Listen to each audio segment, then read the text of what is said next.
Hello, everyone. Today we're diving into Klaviyo versus Privy comparison. If you're new to Klaviyo, be sure to check out the free trial link in the description below. For those of you who are already set up, just log in and let's get started. Klaviyo and Privy are both popular email marketing platforms that cater to different needs and offer distinct features.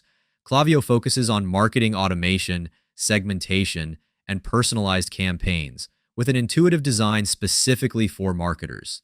It employs a tiered pricing model based on the number of contacts and features, providing powerful automation capabilities, including triggered campaigns, email flows, and SMS marketing, along with advanced segmentation and personalization options like A/B testing and dynamic content.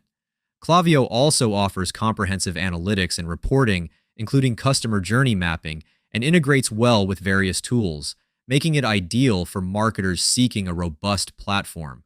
In contrast, Privy specializes in pop-up forms, email marketing, and SMS marketing.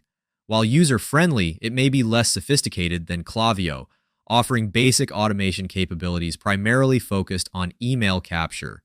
Privy also utilizes a tiered pricing model based on contacts and features, providing basic segmentation and analytics while integrating with popular e-commerce platforms and website builders. In summary, Klaviyo is ideal for marketers requiring advanced automation and personalization features to create effective campaigns, while Privy is suitable for businesses looking for a simple and affordable way to capture email addresses and send basic email campaigns.